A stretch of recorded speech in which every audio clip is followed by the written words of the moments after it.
Good morning, Carl. And it's strange to say this, but it seems like a rather normal morning, at least when you're here before check-in, before security at O'Hare Airport. I'm in Terminal 3. This is where Americans' operations are. And you're not seeing a ton of people who are standing around saying, my flight's delayed, I can't get out, what's going to happen? There are going to be delays that are going to ripple through the system. But just within the last 15 minutes, we heard from the FAA that it has lifted the ground stop. Here's a statement from the FAA. Normal air traffic operations are resuming gradually across the United States following an overnight outage to the FAA's Notice to Air Missions system. That's essentially the system that gets critical flight information, gets it to the aircraft, gets it to the airlines.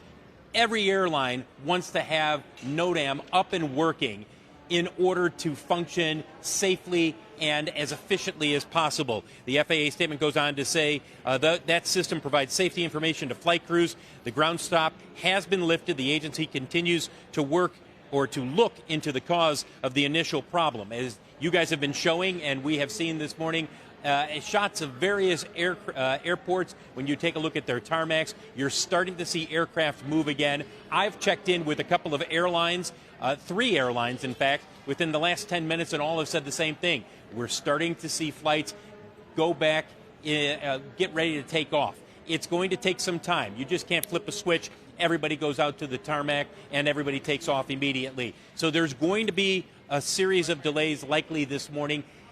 FlightAware says about 3,500 flights are expected to be delayed at least this morning. That number may increase as we go a little further into the day. And guys, as you take a look at the airline stocks, we're not seeing a whole lot of impact here.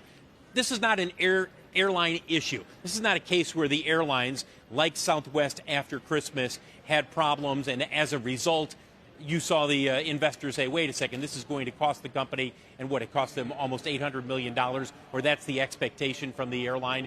This is completely different. This is the system and the software and the technology that is used by the FAA, which, by the way, guys, you were talking about, Jim, are they up to date in terms of the most adequate software? I think everybody in the airline industry and in commercial aviation would say the same thing.